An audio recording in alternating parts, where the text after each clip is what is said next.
Le Centre pour le développement des bonnes pratiques en santé et la chaire d'éthique et philosophie du soin vous présente le dernier café éthique de l'année 2024 de l'hôpital central de Yaoundé. Le thème de cette édition porte sur les considérations éthiques dans le diagnostic de la démence.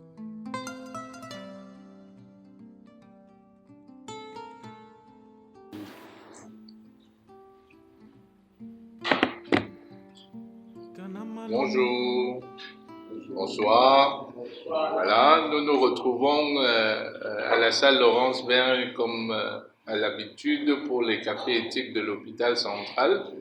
Et aujourd'hui, nous allons parler des considérations éthiques dans le diagnostic de la démence. Certains vont se poser la question, la démence, pourquoi la démence ? Nous sommes dans un monde aujourd'hui où les troubles cognitifs, le vieillissement de la population devient un problème de santé publique.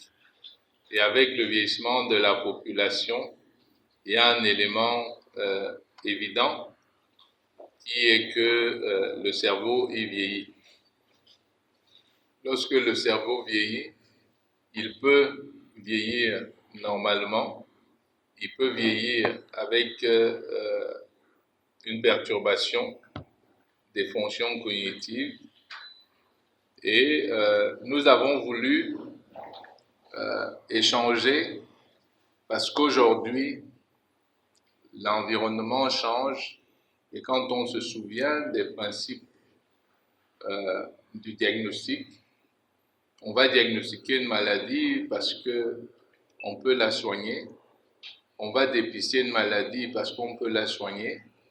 Mais aujourd'hui, lorsque le cerveau, qui est le siège de beaucoup de choses, dont la nécessité d'information et de consentement du soigné dans l'interaction avec son soignant, lorsque ce cerveau vient à perdre ses capacités, qui est la personne pour dire qu'effectivement ce qui a été fait avec le consentement du soignant et du soigné?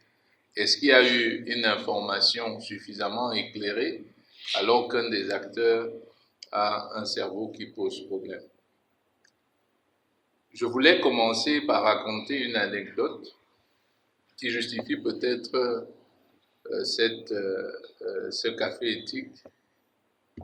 En tant que radiologue, je reçois un papa d'un certain âge accompagné de son fils.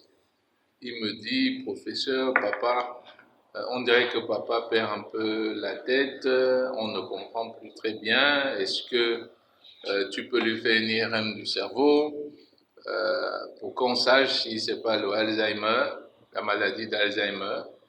Nous faisons l'IRM. Effectivement, il y a des signes à l'IRM qu'il est probablement en train de faire un Alzheimer.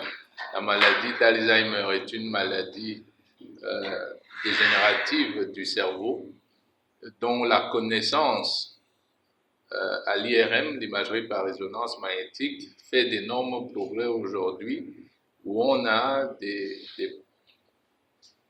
cartographies qui permettent de dire que si l'on retrouve ça chez certains patients qui présentent d'autres troubles, il y a de très fortes chances que ce soit effectivement cette maladie. Je dis, un fils a amené son père, je fais l'examen, je ne fais pas attention et je fais le compte rendu. Sauf qu'un mois et demi ou 2 mois après, j'ai un groupe plus large de personnes autour de la même personne qui viennent me voir en me demandant « Est-ce que vous avez bien fait l'IRM à notre papa et quand est-ce que vous avez fait l'IRM ?» Je dis « Mais pourquoi vous me posez cette question ?» Il m'explique que le testament de papa a été changé et ils veulent savoir à quel moment le testament a été changé. Ils ont la date du changement, mais ils veulent savoir à quel moment nous avons fait l'imagerie par résonance magnétique. Le fin mot de l'histoire va être qu'un des frères, dans un mariage polygamique, un des fils, ayant été au courant que le père avait déjà fait un testament, constatant que le père perdait la tête, amène le père, fait un autre testament, cette fois-ci qui change les donnes de ce que le père avait pris comme disposition quand il était en parfaite lucidité. Alors, question pour moi, le radiologue, aurais-je dû faire cet examen en présence de cet accompagnant? Quelles précautions devrais-je prendre avant d'y aller? Et maintenant, d'une manière générale, de plus en plus, les gens sachant que l'imagerie par résonance magnétique ou que des tests peuvent permettre de faire ce diagnostic, est-ce que nous sommes habilités à faire ce diagnostic? Avons-nous en place, en tant que société, mis des protocoles qui permettent de prendre en charge ces personnes-là qui commencent à perdre la mémoire? Parce qu'autrement, c'est peut-être la porte ouverte à des abus, comme cet exemple que je viens de raconter. Voilà les quelques éléments qui sont à prendre en compte. La question, qui doit faire le diagnostic de la démence? Est-ce qu'il faut le laisser au neurologue? Est-ce qu'il faut le laisser au radiologue? Est-ce que ça doit être pluridisciplinaire?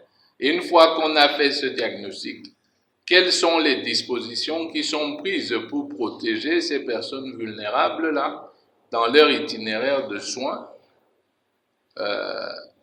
puisqu'ils sont des personnes malades? Notre système de santé est-il prêt à gérer ces malades? Nos familles sont-elles prêtes à gérer ces malades? C'est autant de points,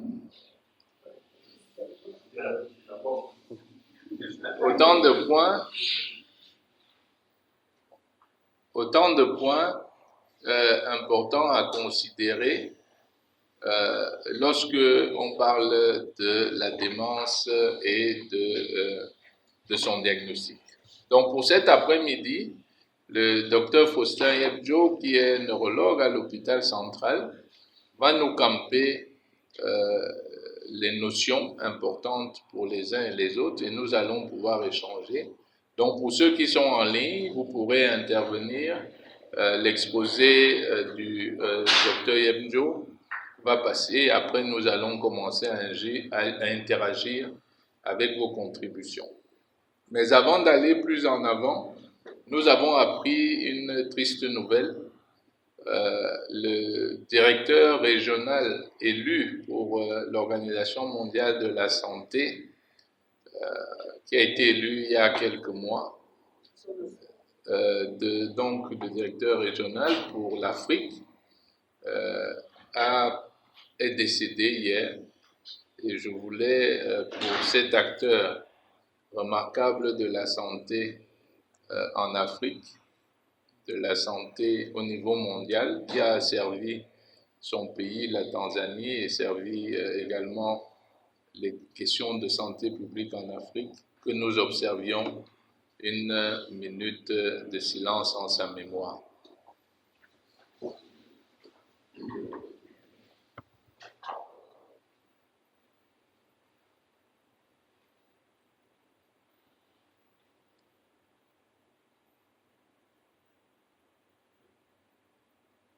Merci. Donc, Faustin, édifie-nous sur les troubles cognitifs, la démence et les problèmes tels qu'ils se posent.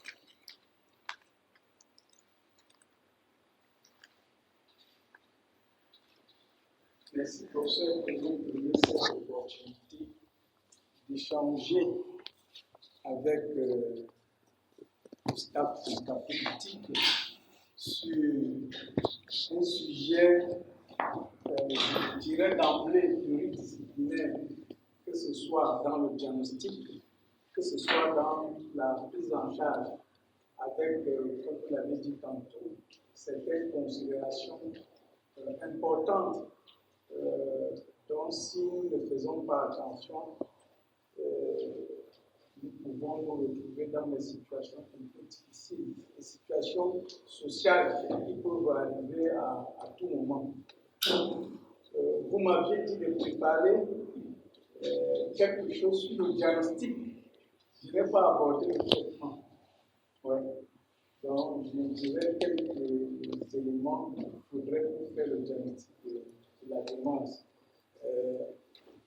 Donc, les 6 syndromes neurologiques qui entrent dans le diagnostic de la démence, particulièrement la maladie d'Alzheimer et les critères diagnostiques. Il y a plusieurs tests utiles pour le diagnostic. Nous parcourrons certains tests et nous nous attarderons rien que sur des tests qui sont communs. Et ces outils paracliniques, le professeur a commencé par évoquer l'imagerie. L'imagerie aujourd'hui a une place très importante à côté de la clinique et de la biologie. Donc, il faut dire que la maladie d'Alzheimer vient de Alois Alzheimer en 1907 qui décrit le premier cas. Et plus tard, on verra que dans le cerveau des patients, il y a des plaques séniles. Les plaques séniles viennent de l'accumulation d'une protéine extracellulaire aux neurones qu'on appelle les protéines bêta-amyloïdes. Donc l'accumulation de ces protéines vont entraîner avec le temps ce qu'on appelle plaques séniles. À l'intérieur du neurone même, nous avons le cytosquelette, c'est-à-dire que cet axone avec ce cytosquelette qui permet la transmission, n'est-ce pas, du message nerveux, de l'influx nerveux. Qu'est-ce qui va se passer? À un moment donné, on va constater qu'il y a une dégénérescence de ce cytosquelette et du coup, l'influx n'est plus transmis et le neurone aussi plus tard va dégénérer. Il faut dire que nous sommes ici en face des maladies neurodégénératives, c'est-à-dire que le neurone lentement et progressivement, n'est-ce pas, vont dégénérer. Donc, lorsqu'on parle de la démence de façon générale, ce sont les troubles de la mémoire suffisamment invalidants pour retentir sur la vie, les activités de la vie quotidienne. Et comme on l'a dit, ça évolue sur une période. Pour parler de démence, il faut que nous ayons au moins une période de 6 mois. Sinon, on dirait que nous tous nous sommes déments parce qu'il arrive même dans une journée d'oublier certaines choses. Non, il faut qu'il y ait une période de 6 mois. Et qu'il y ait, n'est-ce pas, en plus du trouble de la mémoire, un autre facteur qui est important des fonctions supérieures, parce que nous en avons beaucoup. Donc il faut le trouble de la mémoire plus une autre fonction supérieure sur une période de moins de 6 mois. Si on évoque le terme mind cognitive impairment, c'est-à-dire que c'est une situation prédémentielle, c'est-à-dire la personne a des troubles de la mémoire, mais pas suffisamment avancée pour que les activités de la vie quotidienne soient interrompues, perturbées. On évoque ce thème parce que lorsqu'on est attentif, n'est-ce pas, à ceci, on peut déjà intervenir sur un ensemble de choses qui pourront pas arrêter le processus dégénératif, mais quand même freiner ce processus. Donc, il faut comprendre que la maladie d'Alzheimer et les démences associées constituent la première cause de démence chez le sujet âgé. Et en termes de prévalence, nous avons environ 47 millions et demi de personnes dans le monde qui souffrent de la maladie d'Alzheimer. Et lorsqu'on fait une projection de 2050, nous imaginons environ 650 millions de personnes.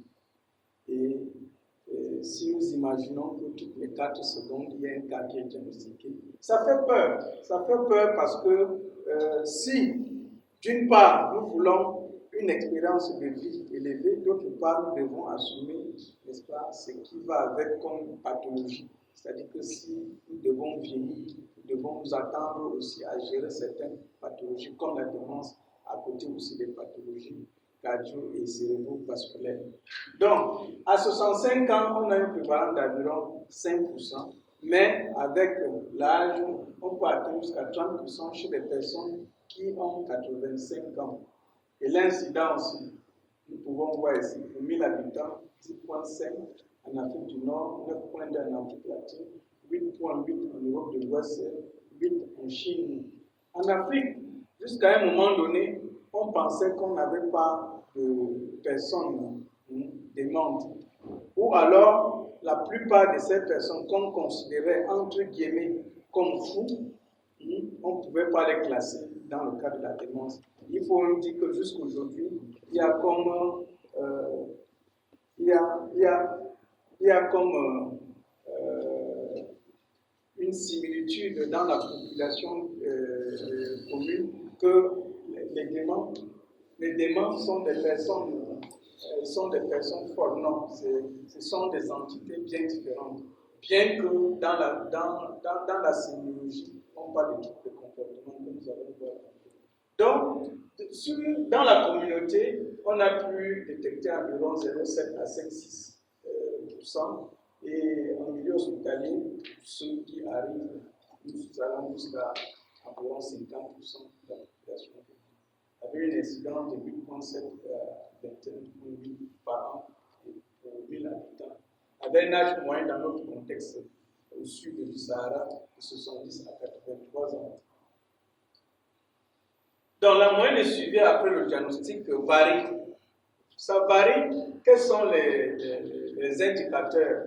C'est l'environnement social du malade, c'est la prise en charge précoce de certains aspects, n'est-ce pas, de la maladie.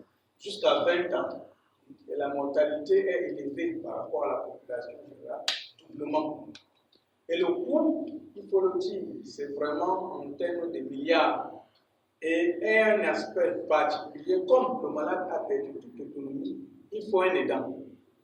Il faut un aidant, et les études aujourd'hui montrent que pendant qu'on prend en charge la personne démente, on devrait aussi prendre en charge l'aidant, parce qu'on constate qu'il y a des aidants qui souffrent aussi sur le plan psychologique. Donc, cette étude montre un peu ce qui peut arriver chez les aidants en termes de réduction des heures de travail et même jusqu'au trouble de sommeil, et ceux même qui ont abandonné carrément leur travail.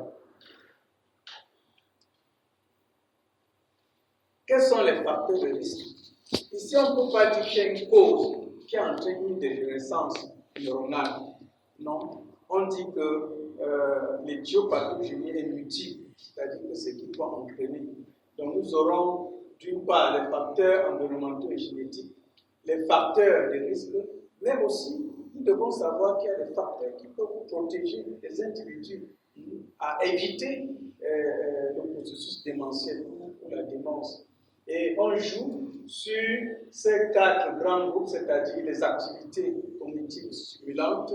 Nous pouvons parler de cette activité de café éthique qui nous permet, pendant une période de difficulté sur les sujets, le mode de vie qui interviendra également, les facteurs de risque vasculaire, sachant que celui qui est hypertendu ou diabétique a multiplié ça par 2 voire par 4 la probabilité d'attraper la démence.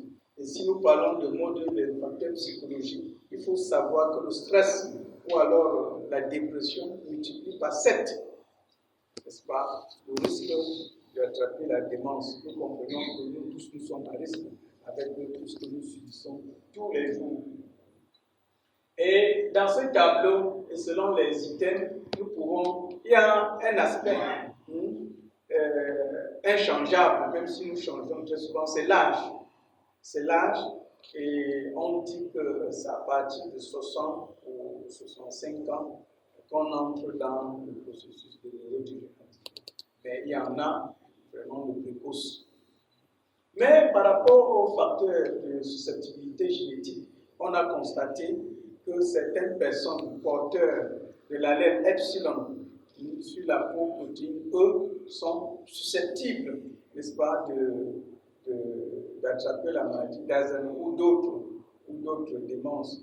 Et justement, parlant d'éthique, il y a une étude qui a été menée, il était été question d'aller dans la population générale, faire des tests génétiques pour savoir si les uns et les autres sont porteurs de l'allèle epsilon sur la pompe protéine. Bon, rapidement, il y a eu des problèmes petits qui ont fait que l'étude a été arrêtée parce que une fois que vous l'avez détecté, qu'est-ce que vous faites sachant que c'est un processus dégénératif? Bon, ça a posé beaucoup de soucis et comme on parle de considérations éthiques, c'est l'un des aspects. Les facteurs vasculaires, il faut lutter contre les facteurs de risque vasculaires. Et ici, il faut traiter, lorsqu'on a détecté l'hypertension artérielle, le diabète et les pathologies métaboliques, traiter vraiment avec acuité. Parce que sur le plan médical, on hésite encore à prendre en charge certaines de ces pathologies. Nous, neurologues, nous avons une vision différente. Quand il y a l'hypertension artérielle, quels que soient les cas, nous devons les traiter. Et le traitement de l'hypertension, ce n'est pas seulement les chiffres tensionnels, c'est aussi tout ce qui tourne autour du malade, l'aspect psychologique, l'aspect environnemental, l'aspect même du travail. Donc nous devons prendre tout cela en compte.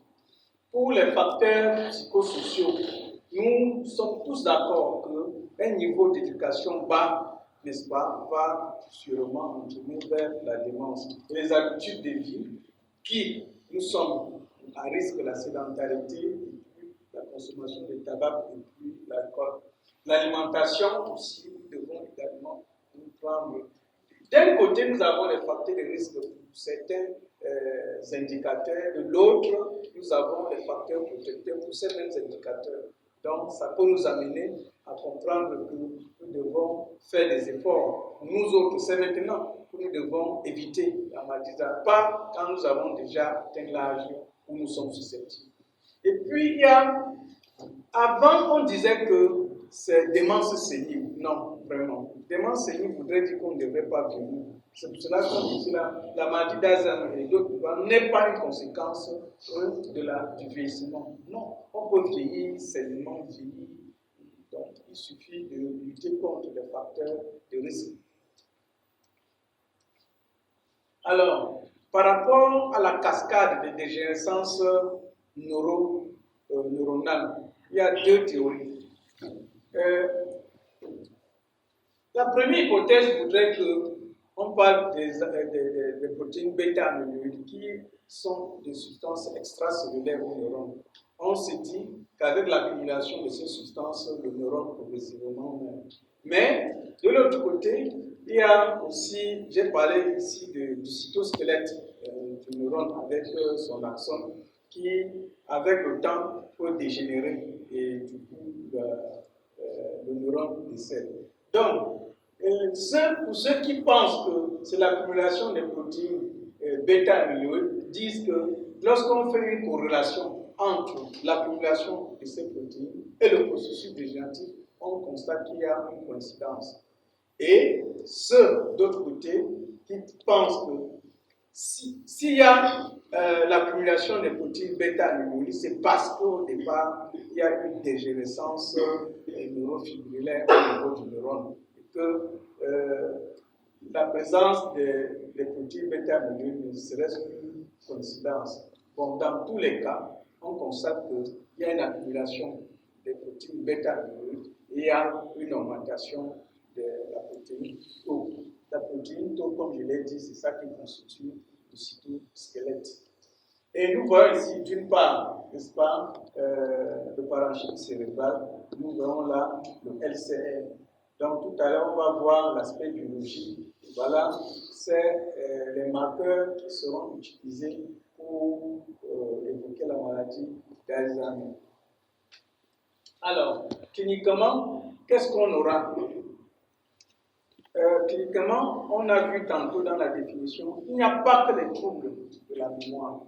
Il y a l'altération des fonctions instrumentales. Lorsqu'on parle des fonctions instrumentales, on parle de myosie. La myosie, c'est la reconnaissance, n'est-ce pas, que ce soit visuel, auditive, de tout ce qui est autour de nous. Quand vous voyez un malade qui n'arrive pas à reconnaître son époux, bien ses enfants, nous comprenons que l'une des fonctions instrumentales est altérée. Ou alors la praxie. La praxie, c'est la capacité d'accomplir des gestes, n'est-ce pas, lorsqu'on vous le demande de le faire. On dit par exemple de faire le signe de la croix, sachant que si vous avez été initié à cela, vous n'arrivez pas. Le trouble exécutif, c'est lorsqu'on n'arrive pas à se repérer, n'est-ce pas? On n'arrive pas à se repérer parce que les fonctions exécutives, c'est une fonction de programmation, de stratégie et de mise en exécution d'une tâche. Donc, c'est pour cela que facilement, ces personnes-là, lorsqu'ils veulent aller, lorsqu'on reste dans le domaine mental, ils veulent aller à la cuisine, se retrouvent plutôt aux toilettes, ou alors inversement, parce que les fonctions exécutives sont perturbées.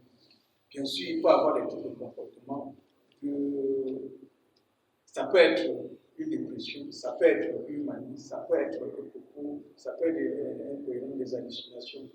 Et puis, on a constaté quand même qu'il y a toujours des troubles du sommeil, que ce soit les insomnies que les hypersomnies, les somnolences, avec des signes extra-pyramidaux. Donc, partant d'un état prédémentiel où on a chez le sujet quelques moments d'oubli qu'on peut banaliser, la clé de la voiture qui est juste à côté et on se met à chercher, jusqu'à la démence sévère avec des troubles psychiatriques, des troubles de sommeil et souvent même des crises d'épilepsie. Il y a un moment où on peut avoir ces états se stabiliser. Lorsqu'on est au départ, nous devons être attentifs, surtout lorsque nous sommes avec un des parents. Alors, le diagnostic, on l'a dit, c'est clinique en retrouvant, n'est-ce pas, ces syndromes, mais c'est aussi biologique. Mais avant de faire la biologie, il y a un ensemble de tests. Nous connaissons bien le test de Mental State Examination, qui va toucher plusieurs aspects, n'est-ce pas, du syndrome démentiel, que ce soit l'orientation, que ce soit le calcul, les pratiques, les rappels, ou alors les constructions.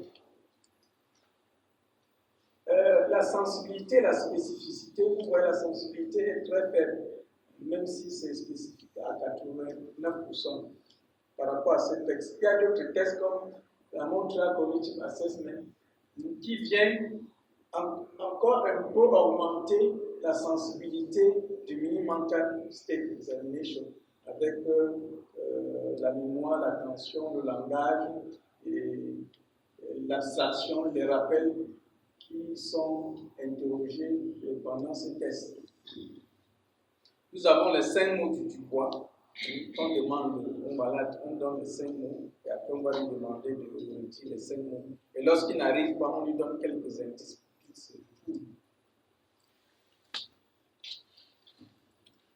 Et puis, nous avons d'autres tests, n'est-ce pas, la batterie frontale de Dubois, qui ici évalue les fonctions frontales. Nous savons que le lobe frontal est responsable du comportement social.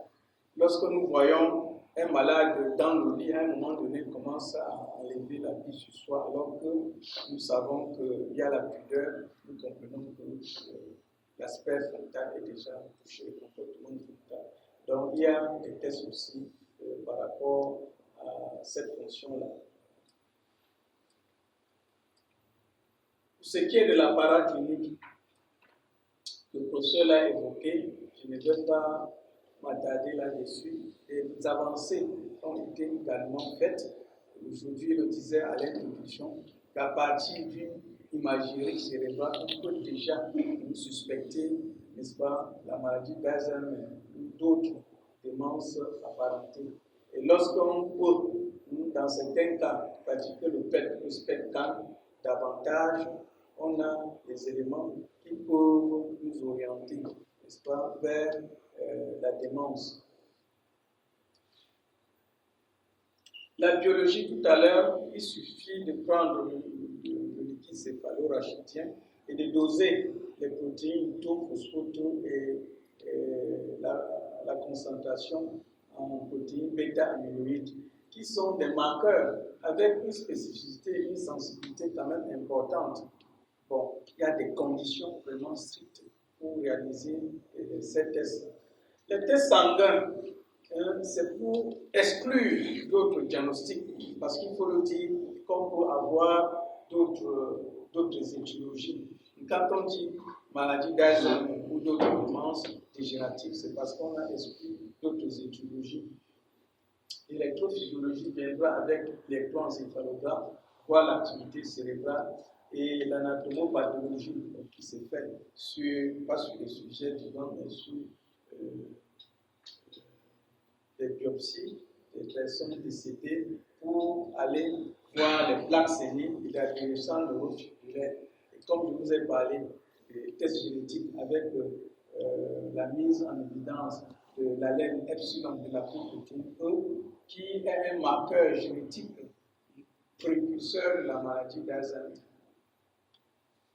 Donc, nous pouvons donc dire que la maladie d'Alzheimer et les autres démences apparentées, de plus en plus, avec le vieillissement de la population, avec une prévalente incidence dans notre contexte, en Afrique du Sud, ça reste important.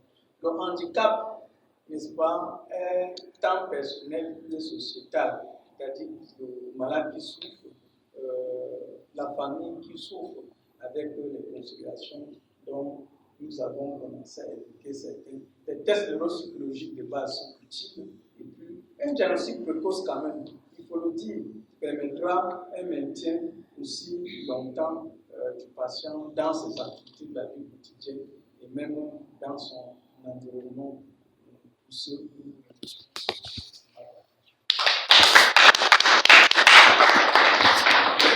beaucoup, Dr. Yabno, pour ce rappel, pour que nous comprenions bien de quoi nous parlons. Lorsque nous évoquons la démence ici, ce n'est pas dans le sens commun. On dit que quelqu'un est fou et on dit qu'il est dément, ce n'est pas dans ce sens-là. Il y a un phénomène lié au vieillissement. Chez certains, il va être précoce.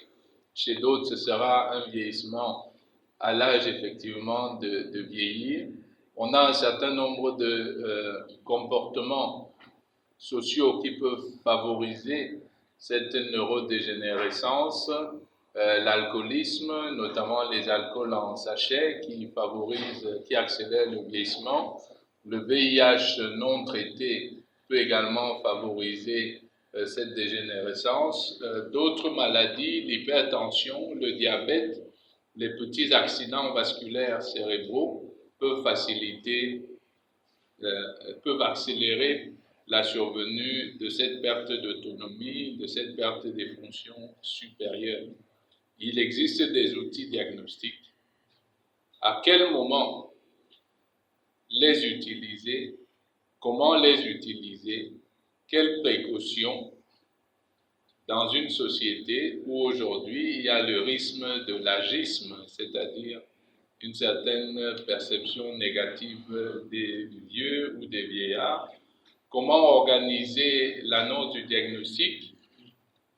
Comment faire attention à l'utilisation de l'imagerie médicale où elle peut être manipulée, ou l'usage abusif de certains tests sans le consentement des personnes concernées? Et nous revenons au cœur de la notion, n'est-ce pas, du consentement éclairé. Peut-il être éclairé quand c'est le cerveau qui a problème? Voilà comment nous faisons. Quelles précautions, quelles expériences. Le moment est venu des contributions et des suggestions. De manière plus globale, il y a la dimension bioéthique. Les médecins sont soignants, le soignant d'un patient qui vit dans un environnement. Est-ce que nous mettons en œuvre toutes les ressources pour pouvoir bien poser le diagnostic et bien pouvoir assurer la prise en charge? Au niveau national, est-ce que les mécanismes sont clairs pour que ceux qui ont besoin de ces services aient accès à ces services? Récemment, il y a des médicaments qui ont été autorisés, qui sont en évaluation, qui semblent ralentir l'évolution de la maladie d'Alzheimer. Est-ce envisageable que ces médicaments-là soient considérés comme des médicaments prioritaires, parce qu'on parle bien de 5% de la population, donc c'est un problème de santé publique au sens de la définition des problèmes de santé publique. Voilà, la parole est à qui veut la prendre pour continuer dans cet échange autour des considérations éthiques dans la prise en charge des troubles cognitifs, ou pour mettre ça simplement, la démence sénile ou la maladie d'Alzheimer ou d'autres maladies neurodégénératives associées au vieillissement.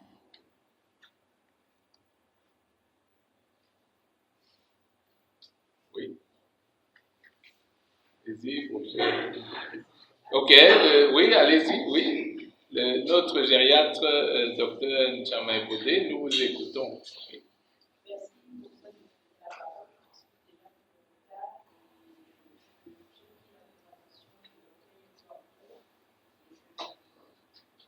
Je vais juste apporter une petite contribution que nous sentons particulièrement interpellés par la problématique qui est posée de cet après-midi quand nous enjeux éthiques dans le diagnostic. Et je vais même un peu plus loin finalement dans les interventions qu'on peut proposer chez les patients vivant avec une démence, même si le terme démence est en train progressivement de sortir du vocabulaire du monde médecin. On pense un peu stigmatisant et de plus en plus on se trouve vers des troubles neurocognitifs sévères ou majeurs. Et effectivement, si on peut partager un peu notre petite expérience, je pense que les enjeux sont à deux principaux. Premièrement, la consultation en elle-même. Parce que pour la plupart des patients, c'est finalement un aidant proche qui amène le patient en consultation. Les patients qui ont déjà des manifestations assez prononcées de la pathologie. Très souvent, c'est l'aidant qui est alerté et qui va finalement parfois mener même le patient contre son gré.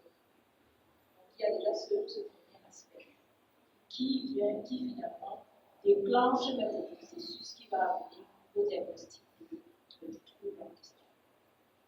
Le deuxième volet concerne finalement quand on a passé cette étape de notification de la plainte et qu'on est dans l'hypothèse effectivement de trouble neurocognitif, comme par exemple une maladie d'Alzheimer. Il faut savoir que la plupart des aidants savent, ont du moins une idée de ce que c'est la maladie d'Alzheimer. Forcément, quand vous leur dites que le profil du patient s'apparente, parfois ils ont même déjà l'idée que ça peut être une maladie d'Alzheimer. Et donc, comment partir de ce qu'ils ont comme, pas dire préjugé, mais connaissance de ce que c'est la maladie d'Alzheimer et convaincre de ce qu'on peut poser un diagnostic avec des éléments objectifs qui nous permettent d'affirmer qu'il s'agit par exemple d'une maladie d'Alzheimer, pas de l'autre. D'ailleurs, souvent les gens pensent que bon, les autres troubles n'existent pas, il n'y a que la maladie d'Alzheimer. Un des aspects aussi importants, c'est derrière la présentation clinique qui parfois est assimilée aussi à une manifestation du vieillissement physiologique, la difficulté parfois à justement amener les gens à faire l'investigation. Déjà, leur faire comprendre qu'effectivement, ce n'est pas une manifestation de vieillissement physiologique, c'est une maladie. Donc, il faut des examens complémentaires pour arriver au diagnostic. L'étape du diagnostic aussi, une fois qu'on a les éléments, c'est la consultation d'annonce. L'annonce, là aussi, vous comprenez que dans ce cheminement, le patient n'est pas seul, il y a un aidant. Ça pose le problème aussi du secret médical. De qui est l'aidant? Est-ce un aidant de confiance, puisqu'on sait quels sont les abus qui peuvent venir derrière, qui peut être le fait que vous savez qu'un parent est plus habilité à signer tel ou tel élément pour rentrer très vite. On peut arriver à des abus. Donc, le volet de qui est l'aidant, est-ce un aidant suffisamment de confiance importance pour qu'on puisse engager même cette discussion avec lui. Et je terminerai par finalement ce qui peut aussi être une piste de solution, c'est finalement l'évaluation de l'autonomie et de l'indépendance du patient. Parce que dans la dimension autonomie, je pense qu'il y a la notion de prise de décision, mais aussi finalement l'indépendance du patient. Est-ce qu'il est encore capable de mener les activités de la vie quotidienne? Est-ce que, pour certains cas, on peut envisager la notion de ce que les autres appellent directive anticipée? Voilà quelques éléments. Merci. Merci beaucoup pour ce partage qui permet de recadrer. Il faudrait peut-être qu'on ait des réponses en deuxième. Ok. Pour la guinée, c'est la plupart ailleurs. D'accord. Il y avait le professeur Noah, après le Dr. Koueche. Les contributions sont claires.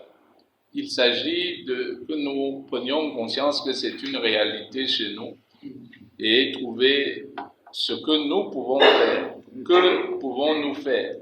Pendant longtemps, on a considéré que c'était chez les autres. Mais maintenant que c'est chez nous, comment nous nous organisons? C'est la question, en restant juste, en agissant juste, au sens de justesse, en évitant la stigmatisation. Nous avons fait une erreur éthique dans le titre de notre café. Oui. Nous aurions dû parler des troubles cognitifs sévères plutôt que la démence. Allez-y, professeur. Merci beaucoup.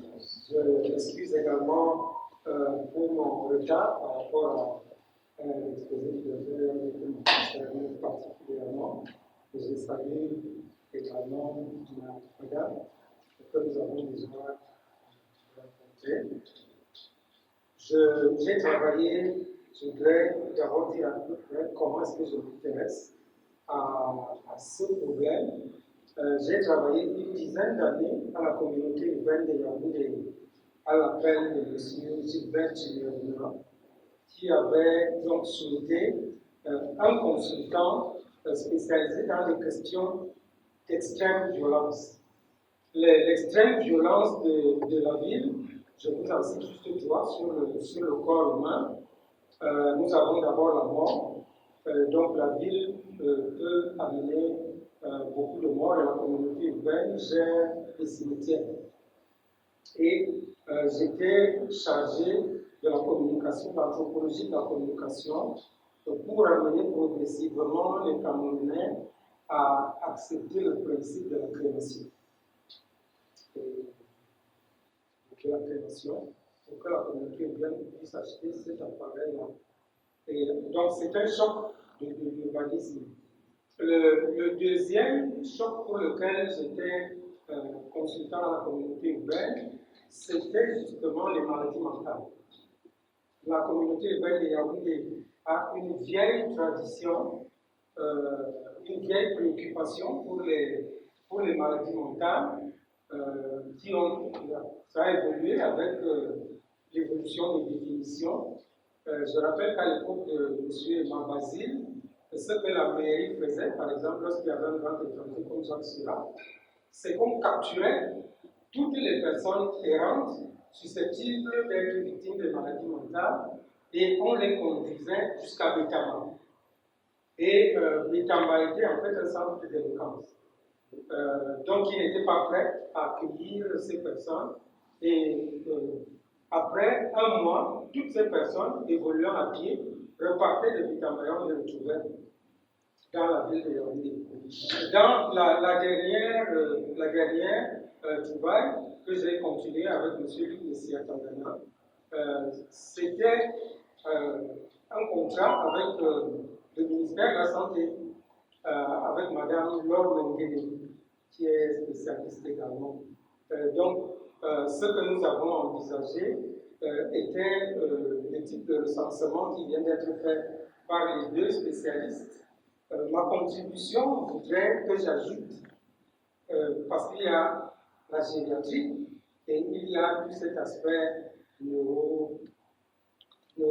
Je n'ai pas de terme précis, mais je voudrais indiquer que par rapport à une ville comme Yaoundé, lorsque nous avons à peu près 2000 personnes tous les 2 mois que nous collectons et on essayait de les stocker dans un local qui a été aménagé par la communauté urbaine au centre Jamou, à l'hôpital Jamou. C'est très difficile parce qu'il s'est avéré que la maladie, évidemment, si nous l'appelons comme ça, selon le dictionnaire chef, que la démence est premièrement irréversible. Deuxièmement, parmi ces manifestations, il y a l'irresponsabilité juridique de ces personnes. Si elles posent un acte, par exemple, le médecin lui-même est en danger, parce que si une personne pose un acte pendant le diagnostic ou pendant le soin, cette personne n'est pas responsable. Donc, nous avons, pour autre cause dans la ville de Yaoundé, premièrement, le spiritisme. Ce qu'on appelle les églises pentecôtistes peuvent amener les personnes qui ont des problèmes dans la ville, par exemple, à jeûner. Fait le jeûne, parfois, comme on a vu au Kenya, ce jeûne peut amener jusqu'à la mort. Mais à un moment donné, le jeûne peut, je dis pour le moment, détraquer une personne, et en plus du prosélytisme et d'un certain nombre d'actes qui entrent dans l'hystérie. Nous avons également les démences féminines. Il y a 2 types de démences féminines. Il y a ce qu'on appelle une démence féminine post-partum, c'est-à-dire qu'immédiatement après avoir accouché, il y a des femmes qui sont tentées de tuer le bébé. Et en tout cas, dans la tradition des gens de la ville de Yaoundé, des autochtones, on appelle ça Achai. Donc, c'est une sorte d'hystérie où il faut rapidement, il paraît qu'elle est due à l'excès des maladies psychologiques, quelque chose comme ça. Et nous avons également donc les démences issues de la vie virtuelle. Donc, ce que les grands philosophes appellent la conservation. Je crois Edgar Morin, je crois Howard Bloom, Michel Foucault. C'est-à-dire que dans la vie, en réalité, nous posons des actes qui ne sont pas normaux tout le temps. Mais quand nous avons une relation avec quelqu'un, elle tombe amoureuse de nous parce que nous avons su cacher pendant un certain temps. Et donc, Internet permet de démultiplier rien qu'au cours de l'année 2024 qui s'achève, on en a eu à peu près 92 dans la ville de Yaoundé. C'est-à-dire des personnes qui se sont rencontrées sur le net. Chacun a un peu caché ses défauts. Et après, généralement, c'est la femme qui découvre que c'est un psychopathe qui est un tueur en série. Qui tue les femmes. Qui tue les femmes. Donc, nous avons ce problème-là. Nous avons donc chaque fois eu le projet, ce qu'on fait avec Mme Laure, c'est une fois par mois, on met les moyens à la communauté urbaine avec la police municipale et nous capturons les personnes qui sont dans cet état dans la ville. Il y a quand même un problème parce que parmi les 3 critères que je viens d'évoquer, en plus de ceux que vous avez évoqués, on peut penser que quelqu'un dort sur les cartons en ville, refuse de se laver, qu'il a un problème philosophique, qu'il parle seul, qu'il ne va tuer personne. Et je veux dire, quand nous les stockons à l'hôpital Jamou, on a maintenant un problème de s'acheminer, parce que le diagnostic que nous évoquons ici est fait pour s'acheminer vers un traitement. Et lorsque vous avez, je suppose que vous avez visité c'est un endroit, j'allais dire presque unique au monde, de visiter l'hôpital Jamou et de voir tant de personnes que la communauté urbaine prend en charge pour leur hébergement, prend en charge pour leurs soins, mais le médecin doit varier sur les traitements qui correspondent à chacune de ces personnes. Et j'allais poser la question, comment vous faites, monsieur les docteurs, parce que nous sommes arrivés presque à une quadrature du cercle.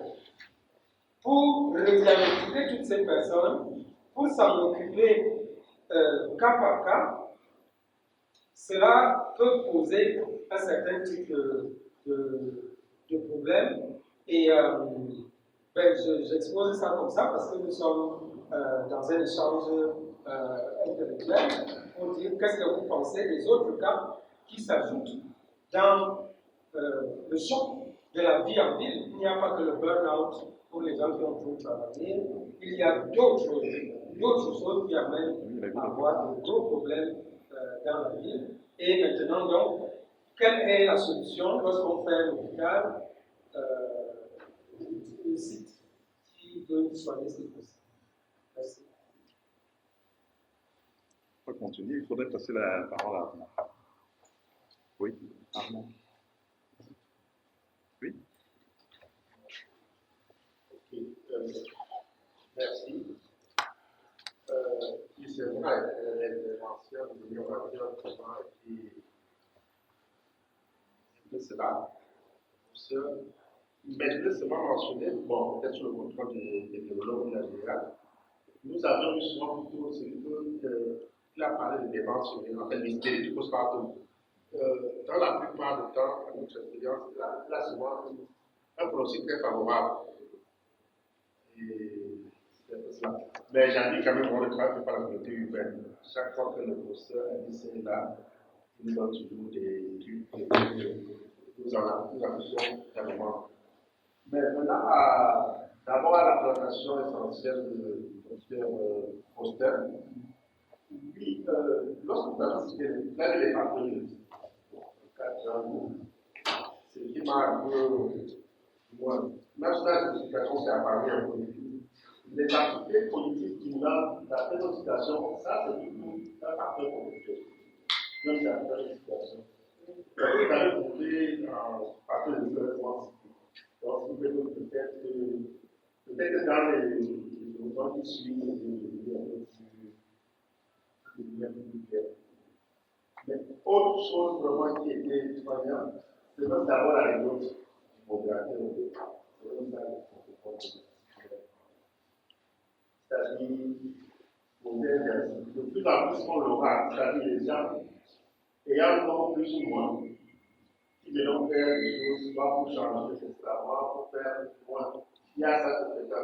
Déjà que la société a appris dessus. Ça, on apporte le patient dans son travail. C'est vraiment très pratique. Donc, à mon avis, vraiment, les sociétés savantes, les gens doivent faire quelque chose. C'est-à-dire neurologue, gériatre, radiologue. Sinon, ce sera devenu vraiment une catastrophe. Comme on dit souvent. Faire une proposition, juste attendant que les gens se mettent à écouter les voix, ne pourrait pas de nous. Peut-être, vraiment, tout soit proposé sur la base de notre propre salarié. Moi, c'est sa conclusion. Il faut le dire, car alors, ça veut dire que la que ça fait que le 25 ans, pour travailler dessus, et d'être là. On la voulait, nous sommes dans sa politique. Donc, il faut vraiment le rôle gériatre et radio pour aider surtout les jeunes confrères.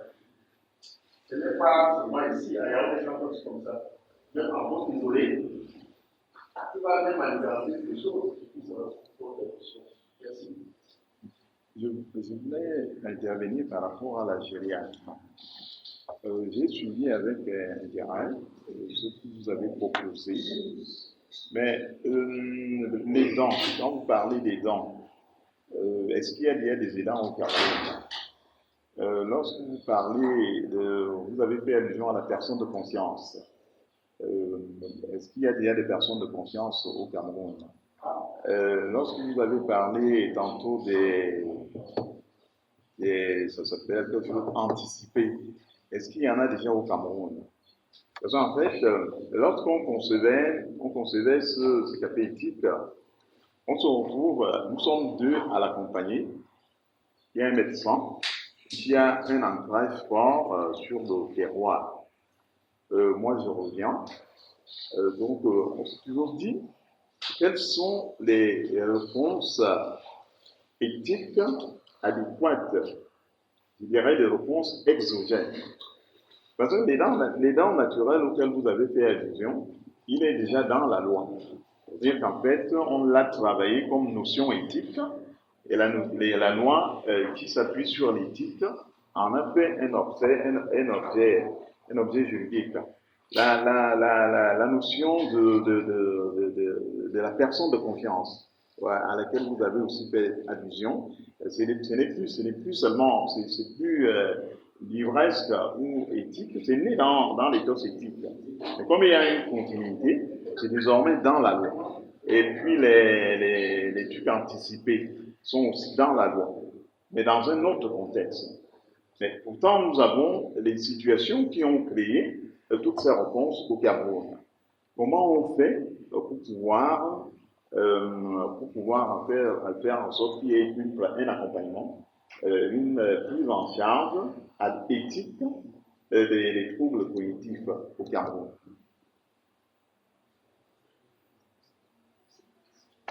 Pardon? Oui, une question.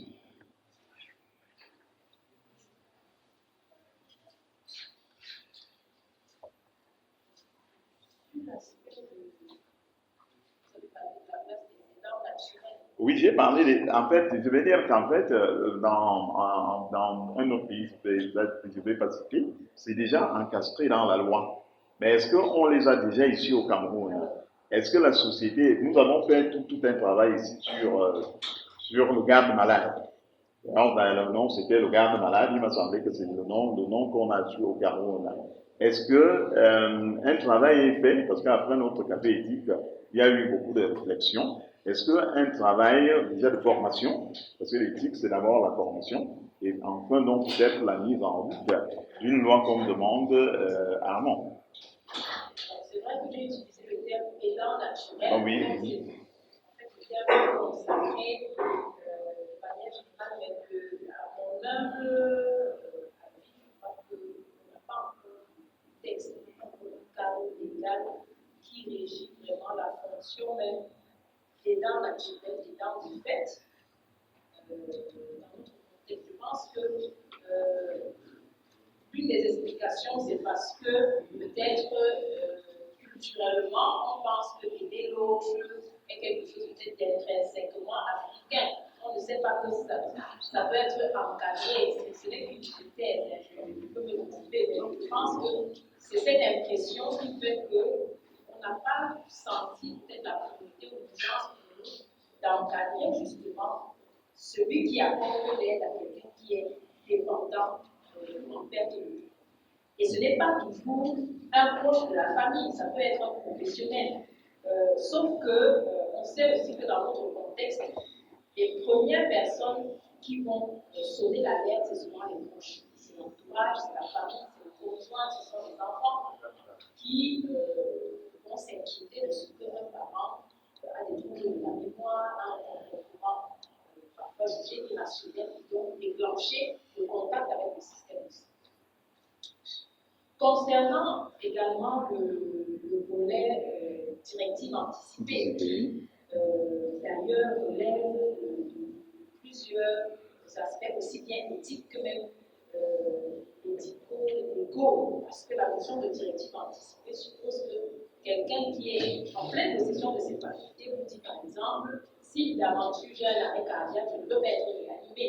Ça va jusque-là, les directives anticipées. Et effectivement, dans le cadre des troubles cognitifs sévères, on peut penser que, étant entendu qu'on sait qu'inévitablement, ils vont aller vers la dégradation et la perte progressive des facultés intellectuelle, envisager que quelqu'un qui se sait porteur d'une maladie d'Alzheimer ou d'une autre forme de maladie apparentée puisse décider à un moment donné, quand elle est encore en pleine possession de ses capacités de vivre, si je ne suis plus capable intellectuellement ou même physiquement de prendre des décisions, je souhaite que telle ou telle chose soit faite. Je ne pense pas que ce soit un luxe, mais c'est des problématiques qui s'imposent à nous. Quand on voit le nombre d'abus, parfois venant même des proches, que ce soit des enfants ou même du conjoint, quand on a affaire à quelqu'un qui a des difficultés. C'est justement pour ça que j'ai dit que voilà, c'est des réponses peut-être qui sont déjà données ailleurs. Mais maintenant, dans notre contexte, c'est bien que dans notre contexte, nous, la semaine dernière, j'étais à une conférence avec le docteur Mengeni, qui nous a édifié comme elle sait bien le faire. C'est-à-dire que c'est l'agisme, ce qu'on appelle aussi la saison grise est désormais là. Mais est-ce que nous avons déjà des réponses? Est-ce qu'il y a des réponses qui peuvent, des réponses? La réponse que je peux vous donner est une réponse qui n'est pas encore petite evidence-based dans notre contexte. Mais ailleurs, elle a déjà été explorée et dans une certaine mesure, elle permet de limiter les erreurs. C'est par exemple le cas de l'évaluation, ce qu'on appelle l'évaluation gériatrique standard, qui est dans d'autres contextes un outil d'aide à la décision, même de protection de la personne vivant avec un trouble cognitif. C'est une évaluation qui ne va pas se contenter seulement de dire que la personne a le trouble, mais d'évaluer non seulement son indépendance des activités de la vie quotidienne, d'évaluer même son contexte social. Son contexte social, qui sont les personnes de confiance, les personnes de contact. Parfois, ça va jusqu'à explorer même le voisinage, savoir si dans l'entourage, on peut avoir des personnes de confiance avec qui on peut échanger sur l'état de l'éducation. Maintenant, ça pose un problème par rapport, je pense, de mon point de vue, le secret médical. Parce que vous avez affaire à un patient qui, à un moment donné, n'est pas capable de vous dire je souhaite que vous partagiez l'information avec X ou Y. C'est des problématiques réelles, mais à un moment donné, il faut bien parfois prendre des décisions pour le patient, que ce soit pour faire un examen paramétrique, ou commencer un traitement. Comment on fait dans ces conditions-là? Ce que, à notre niveau, du moins dans le service de gériatrie, nous faisons pour tous les patients qui ont un diagnostic, que ce soit posé en oncologie ou ailleurs. Je vais prendre le cas de la maladie d'Alzheimer parce que c'est le cas très fréquent. Nous faisons un rapport d'évaluation gériatrique standardisé au moment où nous avons des patients. Et en cas de besoin, c'est même si la famille fait la demande, par exemple pour la protection, on a souvent des cas de mise sous tutelle, ça c'est les cas les plus récents, cas de mise sous tutelle, où on adresse ce rapport au médecin légiste, qui peut donc, avec la famille, poursuivre la procédure, par exemple, de mise sous tutelle. Curatelle, sous curatelle. Voilà, je crois que c'est ce terme-là. Voilà. Oui, ben, on en discutait déjà au début, mais bon, ça aussi, est-ce que c'est... Je vous avoue que je ne suis pas une experte de la loi, mais généralement, nous adressons aux médecins légistes qui aident donc les familles pour protéger au mieux. Je ne sais pas si c'est quelque chose qui est déjà forcément bien encadré par le droit, mais à notre niveau, voilà une piste que nous, petit égard, que nous essayons de mettre à notre niveau, mais ce n'est pas quelque chose, je veux dire, de formalisé, d'éprouver suffisamment dans notre système pour dire que c'est une méthode forcément efficace qui n'empêche voilà. Oui, merci de nous passer la parole. Et je suis plus dans la posture d'un profane.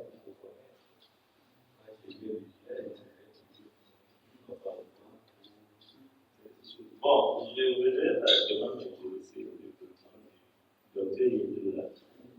D'abord, je voudrais savoir dire que les cas de démence,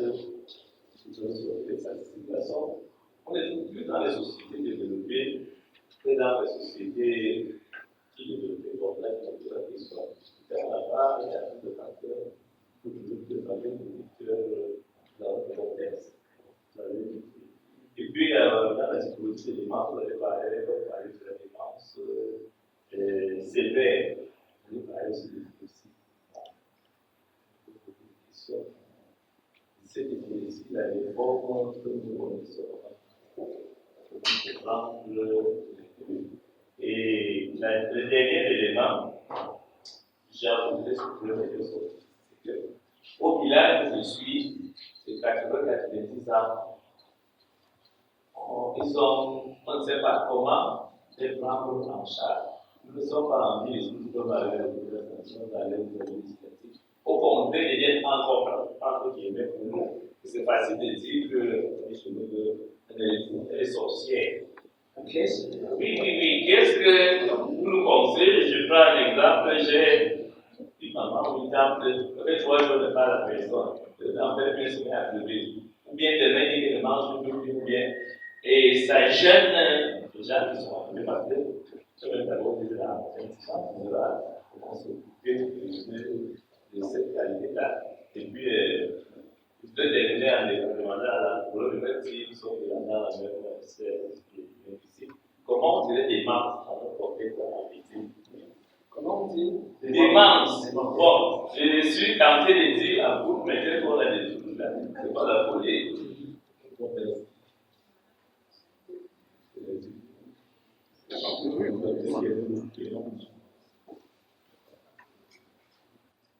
Merci pour la préoccupation des uns et des autres, aussi l'apport du docteur Gériard. Je pense que je vais être un peu plus pratique parce qu'on se pose beaucoup de questions même après les interventions des uns et des autres. Pourquoi la prévalence et l'incidence est plus élevée dans les pays occidentaux? C'est tout simplement parce qu'ils ont la population qui est vieillissante. Oui, c'est ça, c'est une pathologie des personnes âgées. C'est un peu ça. C'était sous-diagnostiqué chez nous parce qu'on n'avait pas les outils productifs. Pour notre population vieillissante, on a déjà, des malades contre l'objectivité. Ça, c'est la première question. La deuxième, oui, dans les manifestations cliniques, vous savez que je ne veux pas entrer dans beaucoup d'aspects. Ça touche le cortex, comme ça touche le sous-cortex. Une fois que ça touche le cortex, lorsqu'on sait que les gens ont des cortex, on peut bien comprendre à un stade donné que les malades aient des crises épileptiques liées à la démence. Donc voilà aussi le plan clinique. Et la dernière préoccupation, comment se comporter par rapport aux démarches des choses? Ah oui, qu'est-ce qu'il faut faire de nos personnes âgées qui ont peut-être des types de comportement et autres, pouvant entraîner tout ce qu'on peut connaître, que ce soit même des actes médicaux légaux. Je pense que quand quelqu'un est malade, la première chose qu'on dit, c'est d'être en contact avec les sanitaires. Nous ne pouvons pas continuer avec la vie. Allons dans une CMA sans l'état d'administration, allons à l'état du district. Non, ce sont les premières structures de contact de la population. Maintenant, c'est nous qui les formons, c'est nous qui le ministère les affecte. Donc, une fois, nous sommes souvent appelés, pour dire qu'il y a telle situation autre. Qu'est-ce qu'il y a lieu de faire? Très souvent, lorsqu'on a une idée de la clinique, on peut les demander d'administrer les premiers soins de temps, de se préparer et de venir à nous. Parce qu'il faut le dire, je l'ai dit, la prise en charge multidisciplinaire, ce n'est pas le neurologue seul, ce n'est pas le pédiatre, c'est pour la psychiatre ou le psychiatre seul, ou alors le neuropsychologue. Chacun a une part active, n'est-ce pas, dans la prise en charge des personnes avec des troubles cognitifs. Maintenant, nous avons C'est pour être pratique. Nous avons une personne dont nous venons de diagnostiquer. Ce qui a lieu de faire pour la protection du malade, je vais vous dire un peu les aspects. C'est vous pouvez signer un certificat médical. On dit monsieur tel, madame tel, après avoir la leçon l'a examiné, à des cours cognitifs, point de vue sévère, qui peut altérer, n'est-ce pas, son autonomie. Ceci pourquoi? Parce que, premièrement, ce malade-là peut commettre des actes de lecture. Si vous avez mis ça au départ, cela veut dire que, après, quand on fait le diagnostic, les autres choses de prise en charge, c'est multidisciplinaire. Donc, vous faites un certificat médical. Il y a des trucs cognitifs parce que vous avez passé des tests. Et ces tests, vous pouvez dire que le truc cognitif est déjà sévère. Ou bien, vous êtes en état léger ou bien modéré. Parce que les textes peuvent nous permettre de le dire. Il faut le faire. Quand vous le faites, ce n'est pas que vous affaiblissez le malade, non. Vous donnez l'état du malade. On le protège. Pourquoi? Parce qu'il peut aller vivre son compte. Il peut aller faire d'autres choses. Il peut faire beaucoup d'autres choses. Puisqu'on n'a pas encore donné la possibilité à quelqu'un d'accomplir, puisque c'est juridique, hein. Une fois que vous avez dit son état, maintenant, c'est les juristes qui vont intervenir maintenant pour dire voici la personne indiquée. Maintenant, à qui vous devez poser le diagnostic? Je pense que quand un monsieur vient avec son épouse, un trouble cognitif, je ne trouve pas une autre personne médicale qui lui dit votre épouse a des troubles cognitifs. Ce n'est pas moi qui ai réglé les deux, ou alors, comprenons-nous, c'est-à-dire que, ou alors les enfants, il peut ne pas être marié, il peut avoir des enfants. Là, je fais venir l'enfant pour dire, bon voilà, c'est ceci. Il peut ne pas avoir d'enfant, avoir des frères et des sœurs, ou bien avoir même un parent. Si à cet âge-là, il a encore un parent pour qu'il soit aussi politiquement. Oui. Donc, je ne trouve pas un souci particulier par rapport à celui à qui je vais annoncer le diagnostic. Parce qu'annoncer le diagnostic, c'est dire qu'ici, il y a une situation d'affaiblissement intellectuel qui est en train de se prononcer et qui, plus tard, va conduire à deux choses. Je trouve la personnalité et à la perte d'autonomie. Donc, je fais le certificat médical, j'adresse au médecin légiste qui va continuer la procédure. Maintenant, il y a eu l'état de psychose puérpérale. Ouais, le dernier cas, je pense qu'il y a 3 semaines, en maternité, c'est une dame qui a accouché. Quand on a mis l'enfant, comme on a l'habitude de faire, elle a projeté l'enfant et puis elle a sauté la barrière, elle est allée là, à Messa, elle a pris moto 10 000 soirs. Le monsieur aussi l'a transporté comme ça jusqu'à Soir, et Soir c'était vraiment, je sais, quand le monsieur arrive, lui il tend la main, on lui donne quelque chose. Je dis non, la dame a dit 10 000. On lui dit, est-ce que c'est vrai qu'elle a dit oui, j'ai dit 10 000 soirs, donc on était obligé de préciser les 10 000 pour le monsieur. Et la famille qui est revenue maintenant, qui est revenue avec la dame, on l'a pris en charge. Quelque temps après, j'ai suivi quelqu'un, parce que pour le cycle, généralement, quand on est sous traitement, pour ceux qui durent pour ces 3 mois, ouais, vraiment, on les sert des médicaments. Est-ce qu'il y a une possibilité de récidive? Oui, ça peut récidiver. Donc, s'il demande également un encadrement. Voilà, je ne sais pas. Oui, je voulais dire le nom technique parce que moi j'ai dit dépendance post-partum. La période puérpérale, c'est la période avant, pendant et après l'accouchement. Parce que ce n'est pas seulement l'accouchement, ça peut se faire pendant et avant, ça peut se faire au moment même de l'accouchement, ou bien quelques temps même après l'accouchement, le malade, la patiente soit sortie. Oui, c'est ça. Donc c'est pour cela qu'on aime utiliser puérpérale parce que c'est la période. Bon, maintenant, par rapport. Il y a un autre souci, par exemple, c'est de prendre la deuxième fois, parce que la première fois, nous avons travaillé survenu la question du dépistage. Est-ce qu'il est éthique de dépister pour dépister? Parce qu'en fait, il y a tellement de campagnes on a tellement de campagnes de dépistage au Cameroun. De masse. Oui, de masse. Je me demande toujours, mais en fait, après, qu'est-ce qu'on dit à ces gens? Est-ce qu'on les prend en charge?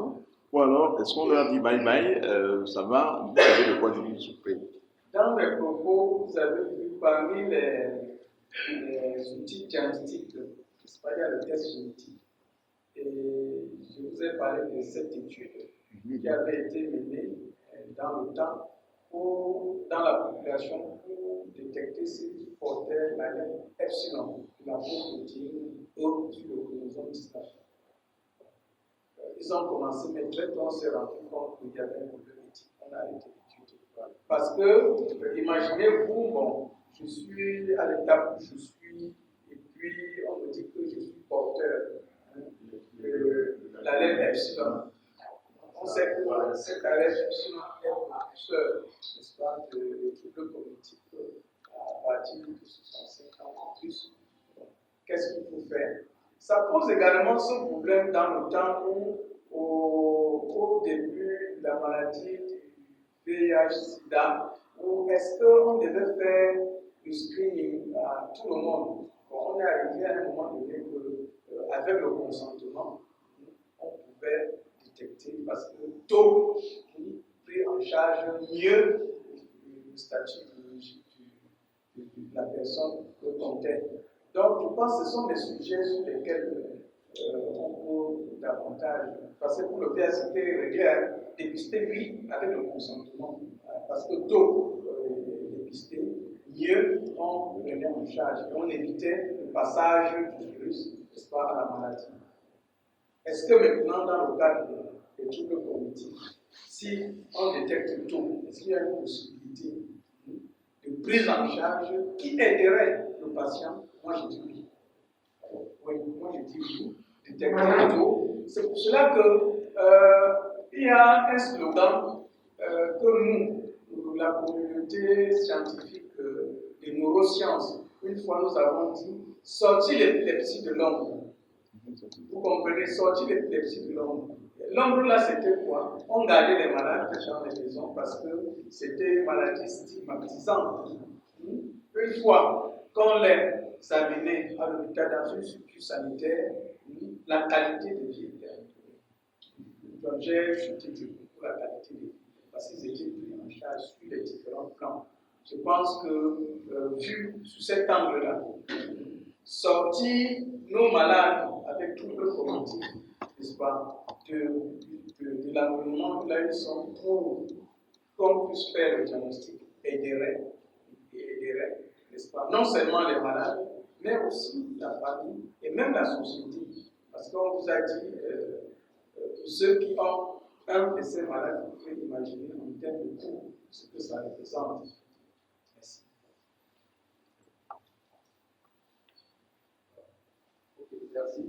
Merci. Ça me renvoie sur d'abord après l'intervention de les dents. Nous, on a fait des études de garde malade.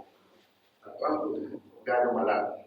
Et je crois qu'on a élaboré des outils, tout ça. Il faut vraiment en pas avancer davantage. En plus, chez nous, les gardes malades qu'on néglige, ce sont une personne qui, très souvent dans la famille, on dit qu'elle fait des coups, mais pourtant, elle est précieuse. Et elle peut changer beaucoup de choses. Ça, vraiment, on ne sait pas. Les diagnostics de masse, vraiment, j'ai regardé effectivement le communicateur, quand on avait dit que ça ne pose pas de problème, ça indiquait que non. Et puis, nous avons fait cette application de diagnostic de masse. Franchement, je vais d'autres choses en tant que diagnostic de masse, c'est assez loin. Il faut le reconnaître. Depuis notre café éthique, ça essaie de ça le sait. Même si en fait la méthode du qualité de vie, mais en réalité, par exemple, nous les professionnels de la santé, bon, quand on fait sa science, et tout en réalité, il faut aussi regarder ce que l'individu a. Ce n'est plus humain, ce n'est pas une situation humaine. Si moi je vois qu'il y a un tel, et ce monde est créé, il y a ceci, tout cela, ce n'est pas éthique. Non, un moment d'éthique pour notre éthique. Merci.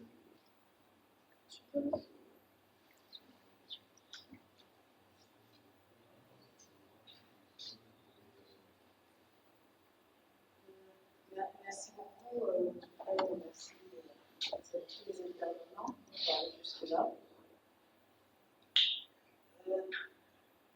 J'ai presque envie de dire que la maladie d'Alzheimer, je l'ai vécue, je l'ai vécue quotidienne. Le problème que c'est à qui donner le diagnostic. Est-ce à la personne qui est même déjà elle-même malade ou à la personne qui l'accompagne? Si je fais ma démarche moi-même d'aller vous faire le dépistage parce que j'ai des antécédents familiaux, d'abord je prends le diagnostic. Mais si quelqu'un m'amène, c'est la personne qui va m'amener à le diagnostic. Je disais que je dis ça un petit peu au quotidien parce que ma maman a eu une maladie d'Alzheimer, elle a eu la chance de vivre jusqu'à 90 ans, et bon, elle a fait la maladie. Ma meilleure amie qui est presque mon âge, j'espère qu'elle va pas voir cette vidéo, sa sœur m'a dit, tu remarques que ta sœur a quand même des comportements un peu, elle oublie, elle est colérique. J'avais remarqué, mais je crois inconsciemment, je ne voulais pas le voir. Donc c'est moi qui l'amène en consultation. C'est à moi qu'on donne le diagnostic. C'est moi qui fais le diagnostic. Ah bon, je dis à sa sœur, voilà la situation.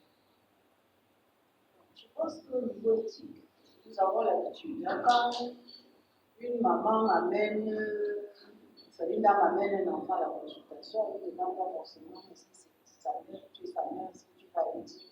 Et le diagnostic, tu l'écris dans le dossier. Donc, je ne vois pas comment on va pouvoir sortir de là. C'est la personne qui accompagne, qui reçoit le diagnostic. C'est l'aidant qui l'a amené, qui reçoit le diagnostic, qui va. Je pense que le problème aussi qui se pose à nous, c'est comment africaniser cette maladie. Ces vieux sorciers qu'on voit sur la route, là, on peut tomber du doigt. C'est peut-être des malades qui ne sont pas forcément si sorciers que ça. Comment nous faisons pour vivre avec? Comment? Peut-être qu'il faut commencer à faire la sensibilisation. Nous, on a mis en place la CSU. Je ne suis pas sûre qu'on ait mis la maladie d'Alzheimer dans la CSU. Parce que j'ai pensé à ça aujourd'hui, j'ai pensé à ça ce matin. Comment nous allons faire pour les gérer? Moi, j'ai eu la chance de gérer ma mère parce que j'avais du personnel qui pouvait s'en occuper. Quand il y a perte d'autonomie, vous devez vous en occuper. Quelqu'un doit s'en occuper. Nous ne sommes pas structurés pour le faire. Donc, nous réfléchissons comment nous gérons ces personnes. Merci. Le professeur Noir. Merci. Je voudrais juste continuer à participer au débat parce qu'il y a eu une ou deux questions. En tant qu'une personne d'expérience, tout d'abord, à propos, pour prolonger ce que dit Madame, non, je ne pense pas que je vais répondre en même temps à votre amie qui vient du village. Elle a pu s'exprimer si bien sur ces choses-là. Je crois que la démence, il n'y a rien de particulièrement africain. C'est simplement que parfois nous vivons ces choses comme dans une île. Je rappelle que même dans les bandes dessinées, le trop de rapprochement avec la métaphysique ou avec des barbituriques, ça amène à être inquiétant. Je crois qu'Astérix était trop tombé dans le liquide du puits et que ça a posé problème parce qu'il était surdoué et il avait d'autres problèmes. Je voudrais faire une parenthèse pour madame pour dire que, en fait, pour vous, monsieur le modérateur, la médecine légale ne peut pas ne pas exister. Je vous cite dans la ville de Yaoundé quelques cas pendant, parce que les très grandes fortunes en Afrique, c'est vrai, sont généralement polygames. Mais vous savez que le président du Sénégal et d'autres ont légalisé la polygamie, ça n'a rien de terrible aujourd'hui.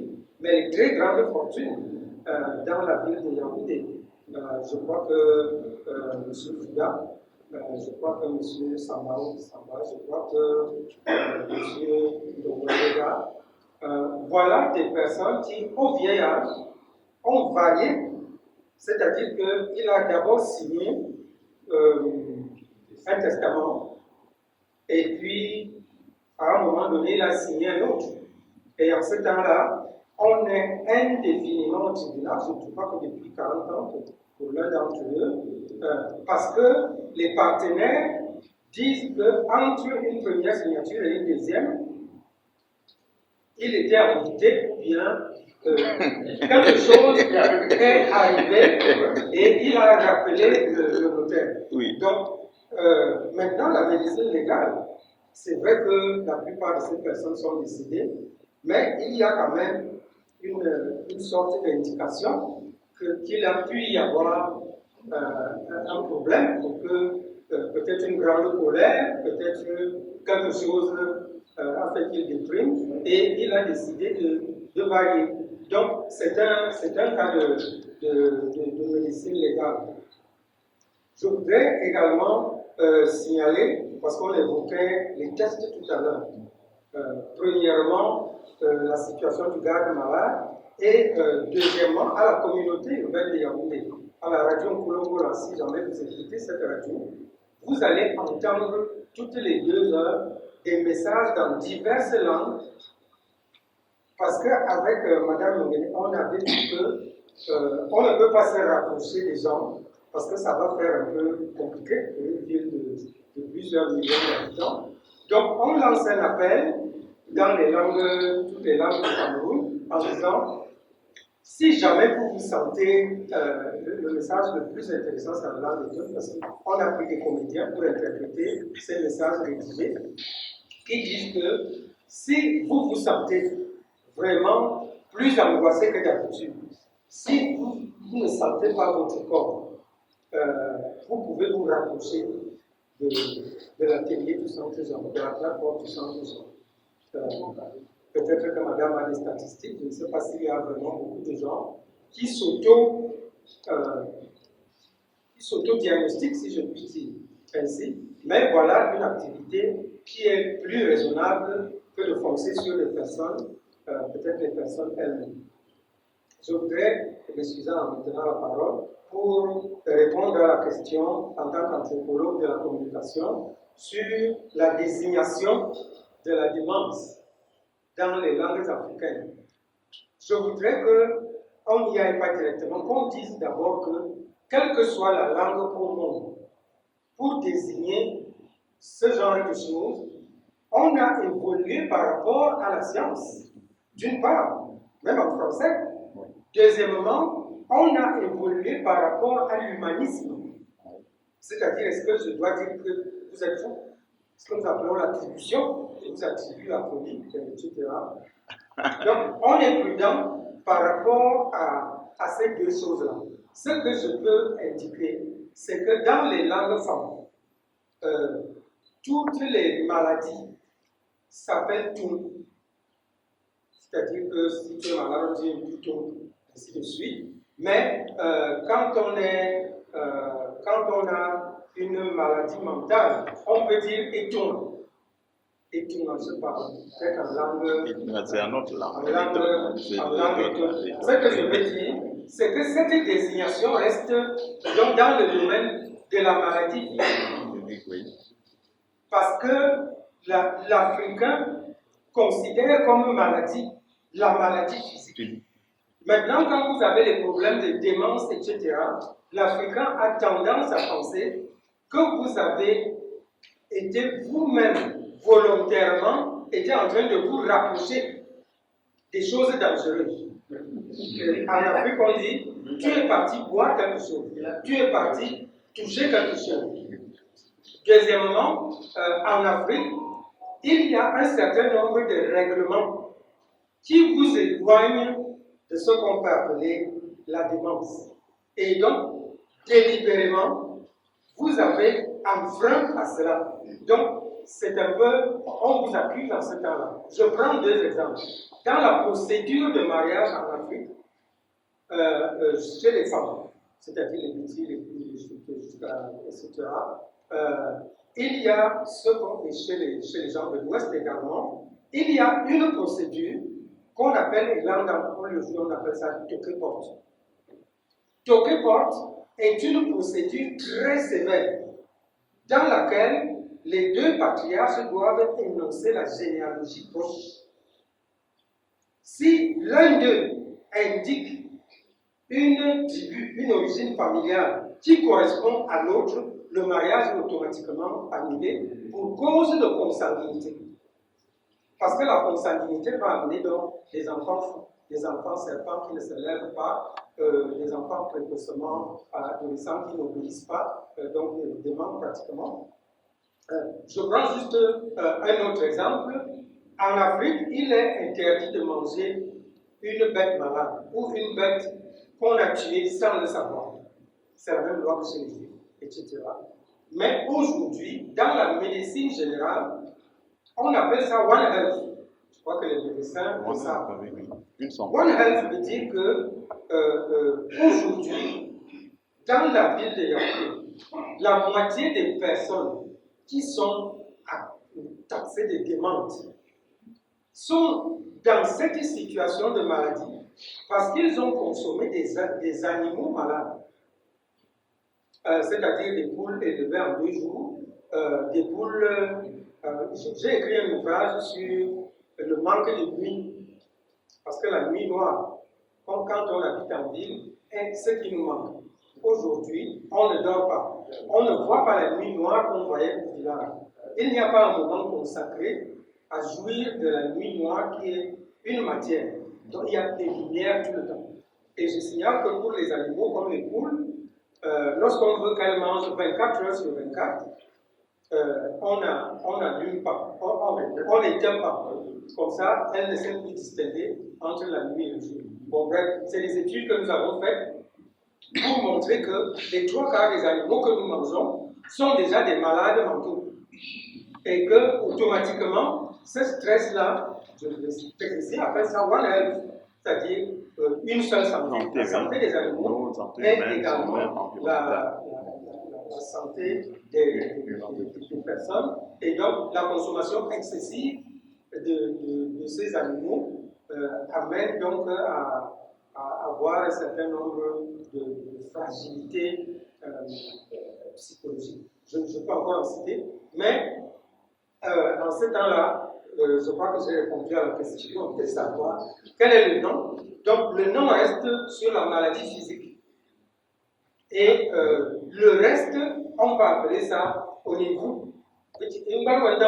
C'est-à-dire que la vie que tu mènes t'amène à te rapprocher des choses nuisibles délibérément. Je vais m'en tenir là-dessus. Alors, qu'est-ce qu'on va dire? Nous allons peut-être conclure s'il n'y a plus de questions dans la salle. En résumé, nous allons dire qu'en fait, nous avons cheminé là dans la détresse humaine. Et cette détresse humaine nous ramène à l'ouverture du café éthique où on avait parlé d'humanisation des soins. Il me semble que, en fait, quelques années passées à Genève, la Suisse a beaucoup travaillé sur la question de l'humanisation des personnes qui sont en situation de ce qui nous a préoccupés aujourd'hui. Mais ce qui m'a frappé aussi, c'est surtout aussi souvent la violence de ces personnes qui sont pourtant dans le meilleur système au monde qui accompagne les personnes porteuses de ces troubles. Parce que leur violence, je n'ai jamais compris. Je vais dire que l'éthique que nous essayons de prôner et avec laquelle nous essayons de cheminer est relation. Et c'est cette éthique qui nous autorise à pouvoir aller même dans la détresse humaine, dont le maître mot dans ce contexte, c'est la bientraitance. La bientraitance, c'est qui peut devenir la touche de chez nous. Parce qu'il est question ici, si on ne peut pas découvrir des médicaments, on peut découvrir des manières qui accompagnent. Il me semble que parlant du VIH, c'est au Cameroun qu'on a parlé pour la première fois du vaccin social. Le vaccin social qui en réalité a été l'une des chiquenodes pour mettre à bout ou alors pour contenir le VIH. La bientraitance, pour ne pas revenir sur l'humanisation des soins, qui est souvent reprise, même sans très bien connaître les contenus, la bientraitance peut faire de notre café éthique, de notre ville de Yaoundé, un lieu de prise en charge des troubles cognitifs sévères. Merci à toutes et à tous. Merci à l'intervenant principal, à la gériante et à tous ceux qui se sont déplacés ce soir pour être avec nous.